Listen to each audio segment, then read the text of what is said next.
I'm Ray Tedder, and coming up on LiveWire, we've got a great show for you today. We have from the Comedy Spot people here to talk to us about some interesting programs that they have developed and you can take part in. And also we're going to talk to a real honest-to-goodness poet from the Sacramento Metropolitan Arts Commission artist residence residency, and you're going to hear one of his poems. So stay tuned for LiveWire right after this. Okay, then.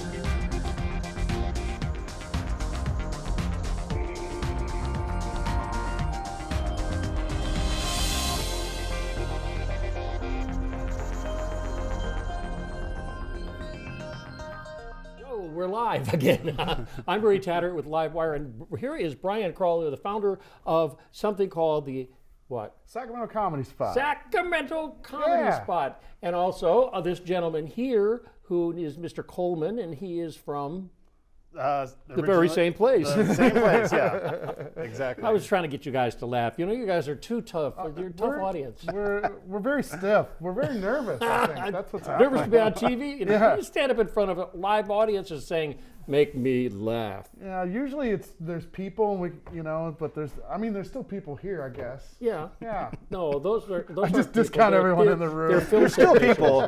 They don't know much.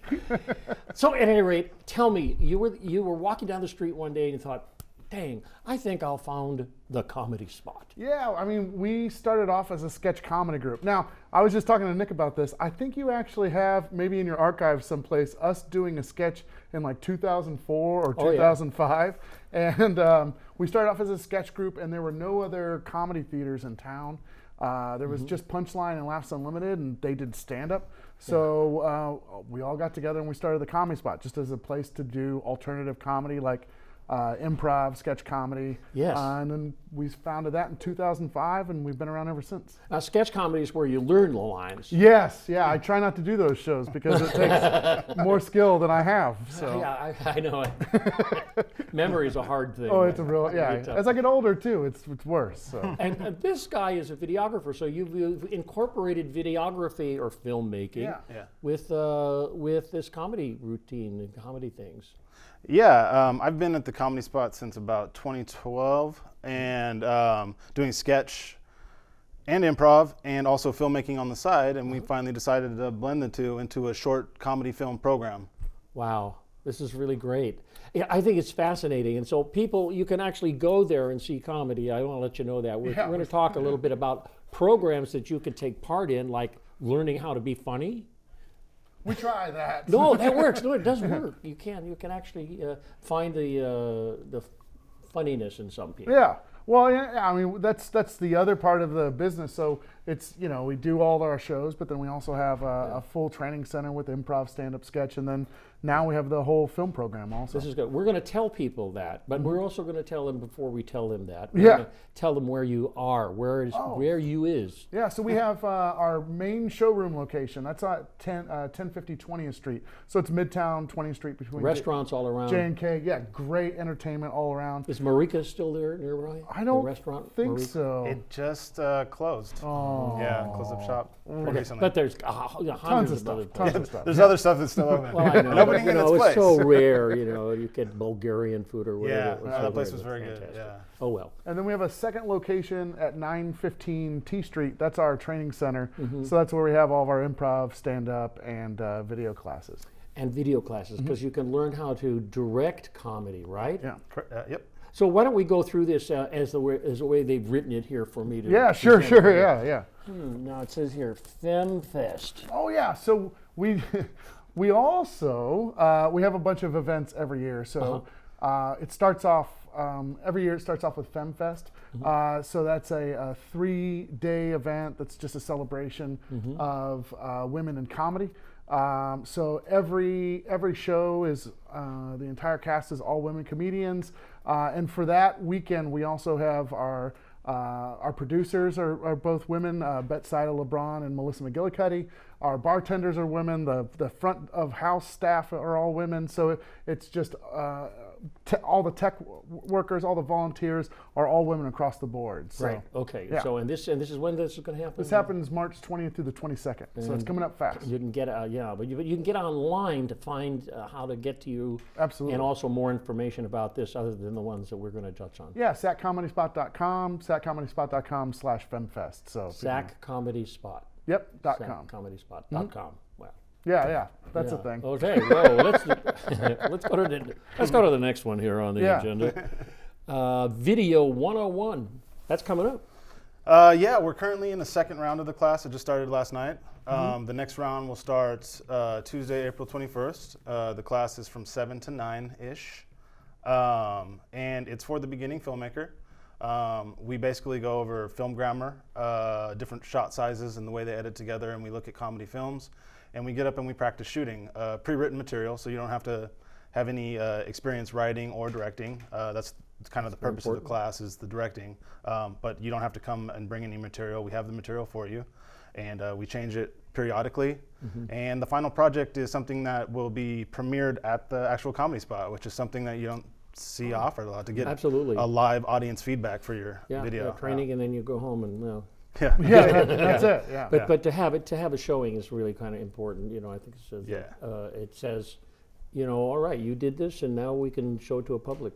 Yeah. That's great. Good. Well, and part of the class too is after you complete the class, you can check out gear, so camera, sound equipment, things like that. And so every year we're just going to keep adding to our arsenal of things that you can check out. But the class is kind of the gateway into that. So we're trying to make it very accessible. We want budding filmmakers to have an opportunity to learn, Right. and get involved and shoot themselves. So Brian, but you also have classes on how to be funny and how to do a comedy, to catch somebody else's comedy and toss it back and be funny. We try. So we have our improv class, which is great. It's like it's scenes, but you're making it up off the top of your head. And then we have our sketch comedy classes, which are it's kind of like Saturday Night Live or Mad TV or Kids in the Hall, things like that. And then we also have our stand-up classes. So we do a little bit of everything.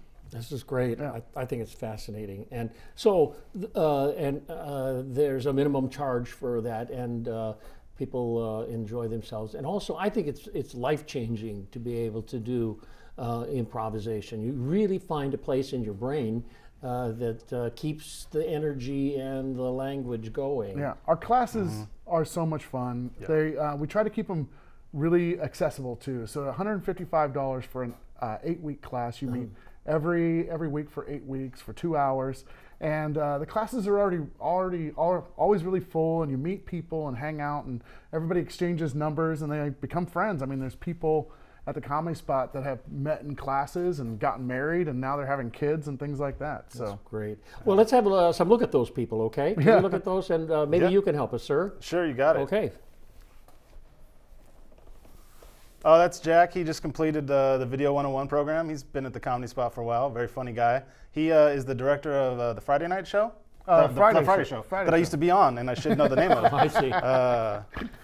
That is Beth. That's her turn as director and camera operator, shooting our final project that will air soon, called Crunchwrap Quarantine.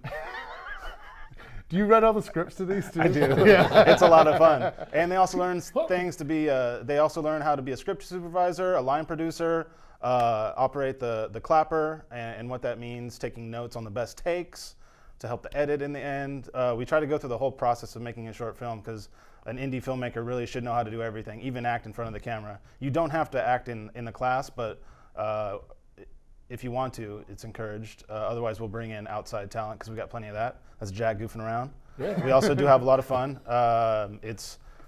We try to keep it light and fun, and because some people are intimidated by the whole process. That's me. Yeah, like me. Yeah.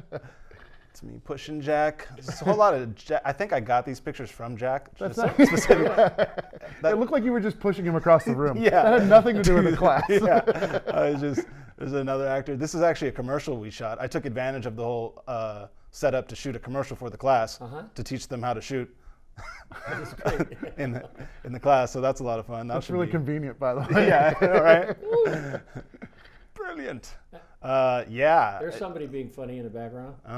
Okay. Well, what's great is they learn a little bit of lighting. They learn how to operate a camera, man, and it's all things that eventually. I mean, cameras can be really expensive, $1,400 for a really good DSLR. But we're just trying to give people some experience with that, and then hopefully they can just check out our stuff. They don't have to save up to get a camera. They can just have access to it. Right, which is good. Yeah, I mean, Yeah, sure is. Because I know when we first started making videos and films and things like that, one of the barriers to entry is finding money to buy a camera. That can be expensive. Yeah. Wow. So, did we touch on everything we were going to talk about? We have the festival coming up at the end of the year. A That's festival, in October. okay. So yeah, we do the FemFest at the beginning of the year. We do a stand-up competition in the middle of the year, and at the end of the year, we have our comedy festival, which kind of brings everything together. And this year, we're adding a 6-minute film component to that too. Way so you can cool. shoot a 6-minute film, submit it for viewing, and we're just going to show it at the Comedy Spot the last day of the festival. So, and this where year. is this comedy spot? It's at 1020. No, I messed it up. Can you believe that? I messed up the address that I've been at for 10 years. Well, let's just take it again. Yeah. Take it again. Okay, Take here, two. let me. Where let me- is I'm this gonna, comedy spot? Which camera? Can I spin into this one? Yeah. Yeah. No, you look at me. Oh, can I go ahead? 1050. Camera 3 will pick you up. Okay. Maybe it will. I don't know. 1050 20th Street. So 20th Street between J and K, downtown, Midtown Sacramento. Brian Kroll, thanks so much. Nick Coleman, thank you. Thank you so much. welcome. We appreciate Thank you you. having us on. That's really Oh, nice. I Thank appreciate you being here and being funny. You guys are great. We And try. These We try. programs are really kind of new and wonderful. Okay, we're going to take a short pause for the cause right now. We're going to be back after some very important announcements, and we're going to talk to a real poet and talk. Maybe I can get him to give us a good poem. All right? So sit tight, and we'll be back with LiveWire.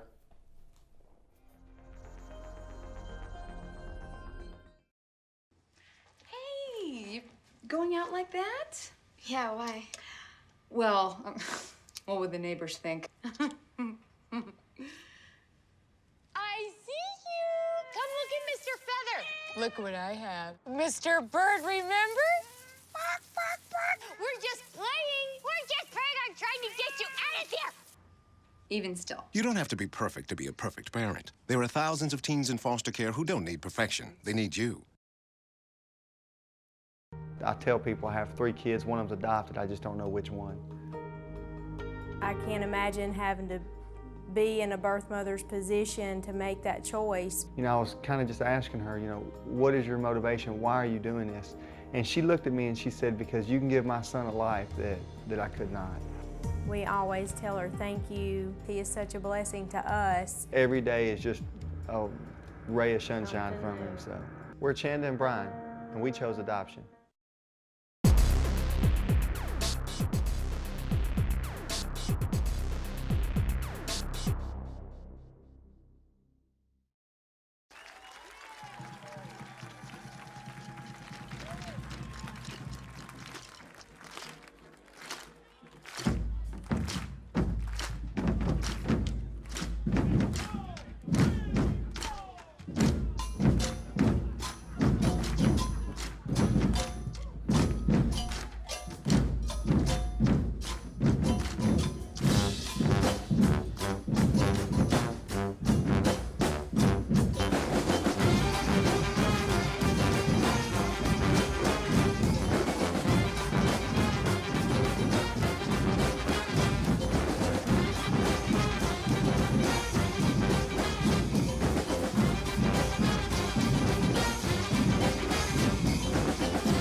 This town is a poetry town, and it has lots of poets.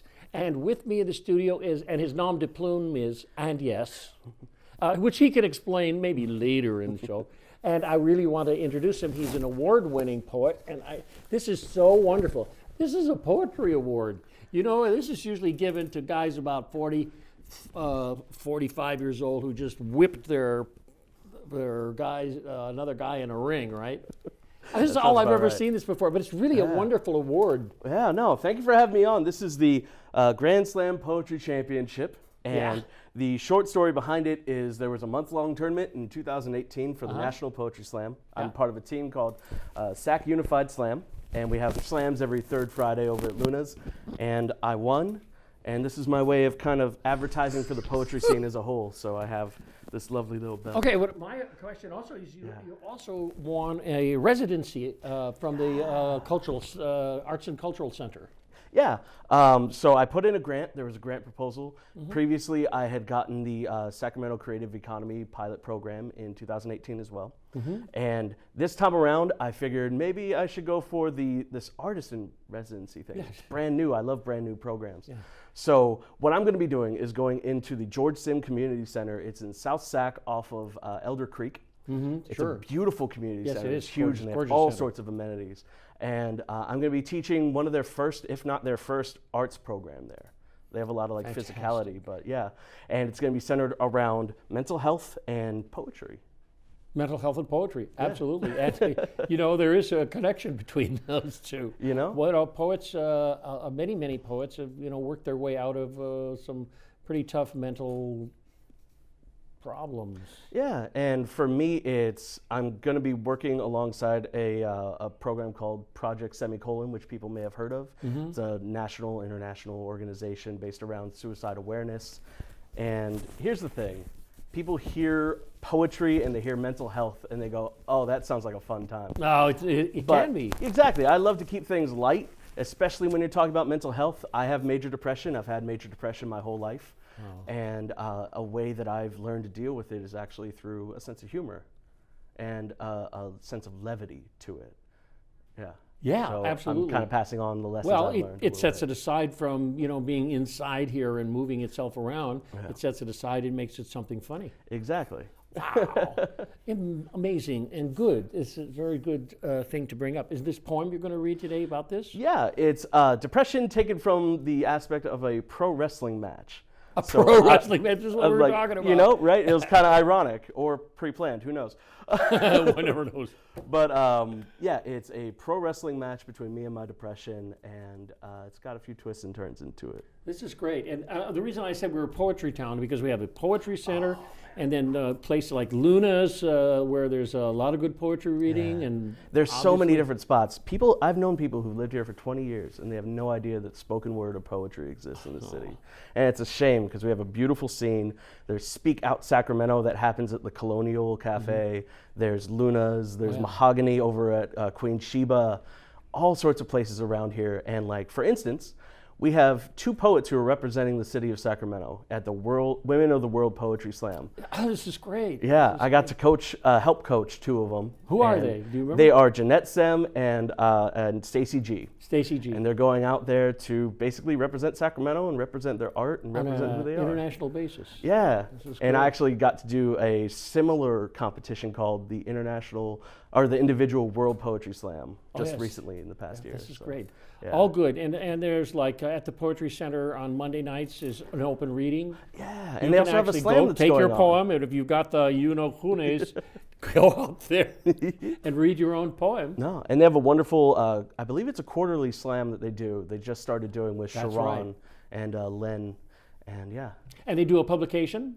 They do a publication, absolutely. They do all sorts of things. Just come out. All over town. That's great. So it must be fun. Do you have to do a lot of paperwork to do this reporting for your residency? Oh yeah, I mean, there's a whole, like, I'm technically in the middle of the proposal right now, so like I got accepted, now I have to put in the official like finishing touches on what I want to do. But yeah. Good. Well, I think that the city has gone a long way and the county, a long way in doing this. But I have to ask you to read because we're running out of time. Well, You know how I would TV love is. to. Okay, Yeah, and you have a mic set up right over there. We I do, just so gotta I'm do going it, to let you do that. Thank you. I'll be right. Okay. All right. So, and yes, is now going to read a wonderful poem that he's written about, there he goes, about depression. Tonight, In this very ring, we witness a veritable David versus Goliath as tonight, one man wrestles his own depression to pinfall or submission. Listen as the crowd noise simmers just above silence and anticipation. Man waits already in the ring as depression comes out to full fanfare, a gold belt and an entourage of anxiety. He slides in the ring so smooth his chest barely grazes the canvas. The crowd roars its hate as the bell rings. Depression slips brass knuckles out of its tights and onto its fist. As punch is thrown, it plants across man's chin. Man falls unconscious. Depression puts one boot on its chest. The ref counts in what feels like slow motion. 1. Man is broken. Tired of all these late night phone calls to friends who were never there when he needs them. 2. And lying in that ring, blood pouring from the open wound in his head, he realizes no one can save him from this except himself. Shocked screams ring out from the crowd as Man's shoulder slips up from the canvas. They both stand. Man backs his opponent into the corner, throws his fist at Depression again and again and again. For the first time in his entire life, it feels like he just might win. The audience roars from the sound of it all as he covers for the pin. The ref counts 1, 2. Depression shoves Man off. What'd you think this was? Your hallmark moment? Clinical depression is a lifelong condition. You cannot fight it with cute memes and wishful thinking. Pulling yourself up by your bootstraps does not make you fly. Physics doesn't work like that. Depression doesn't work like that. Man stumbles to his feet, still dazed from the brass knuckle punch of his condition as depression springs off the ropes, pours itself through Man's chest. Man falls unconscious. Depression covers for the pin, and the ref counts 1, 2, 3. The audience is in silence as they leave. And Man lays in the ring, broken, beaten, but still breathing.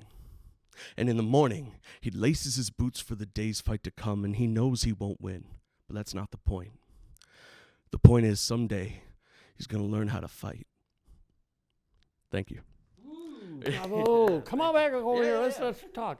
This is amazing, a wonderful poem. Thank you so much. Oh, thank you. Hey, well, there's a whole, like, I could put that on. Yeah, just snap you back in.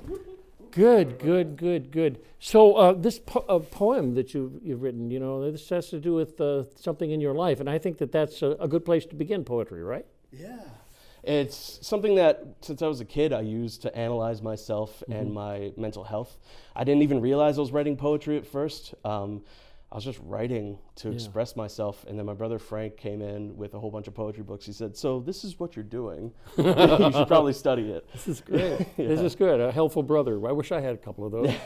No, I'd have actually myself. Yeah. So that's great, and that got you going to this thing. Now, do you read at all these poetry places? Yeah, I read. I have poems I read. I'm a published author. I've got 9 chapbooks, a full compendium of work. I've got 2 albums. You got it. All sorts of stuff. Oh, that's great. And this residency, which is really being part of the community and sharing this this talent that you have with the community. And it should be coming up in April over at the George Sim Community Center. And I'm so excited to be able to talk about it. So how do we get to, we can actually go to your website and learn more about it, right? Yeah, my website is andyespoetry.com. There's going to be a thing coming up later today that I'm just posting about it, a general announcement. And it'll have all the information upcoming on there. Also, Instagram at @AndYesPoetry if you're on Instagram. Okay. Yeah. So AndYes, ANDYES. Poetry. And yes, poetry. This is terrific. Well, I wish you well on all of this poetry, and I love that that award. Yeah. Tell me a little bit about it. Yeah, so after I won the Grand Slam Poetry Championship, I wanted a way to advertise the poetry scene here in Sacramento. And there hadn't been any kind of like award, and I figured I could buy like a trophy that sits on my shelf and whatever. Yeah. But I want something I could sling over my shoulder and actually like show off the poetry scene. This is a good thing too. You know, I get to talk about Queen Sheba, I get to talk about Lunas, I get to talk about all these spaces with people who come up like, who's this weirdo with the title belt? And I get to tell them the whole story of the National Poetry Slam and our slam on third Fridays over at Lunas, and yeah. This is great. So if I wanted to buy your books, I could just go onto your website? Absolutely. AndYesPoetry.com. I got a deal with Kindle Direct Publishing, so they'll print it, send it to you. I like it. I remember I did buy a book once, and it came in about a month and a half. And I thought, holy cow. whoa! But then they said, well, sorry, our printing press was broken or something. I hope Amazon has a better printing press. I'm sure they do. They're running all 24 hours 7. But this is excellent, excellent. So, and do you work with other poets that you know and? Oh yeah. So like I said, I've worked coaching poets for the Women of the World Poetry Slam who are there now. Good luck, Jeanette and Stacy. I also have worked with the Sac Unified Poetry Slam, Zero Forbidden Goals, going into schools. I've taught in colleges. I've worked with the U.S. Department of Defense. Actually, paid me to go to Sac State and teach incoming high schoolers. Yes, like good. 500 of them in a day. It was wild. Wild. God, 500 kids. Yeah. It was but me and a few they're other interested poets. in poetry. I thought, when I really heard about the kind of the growth in poetry in Sacramento, I thought, well, kids are not going to be. But then there was the Poetry in the Schools project by the California Arts Council. Yeah. And that started to bring out kind of a competitive thing in kids to, I would like to be, and win that award. It's a statewide award, and there's a national award too. Yeah, and there's so many beautiful programs and spots to do spoken word and see spoken word and poetry in general in this city, and I just hope, basically I have 2 goals with my art. One is to talk about mental health, and the other is to kind of reinvigorate people to the idea of poetry. Because I know in high school, I got a very lackluster education on it. It was like, shall I compare thee to a summer's day, from a bored teacher who didn't quite.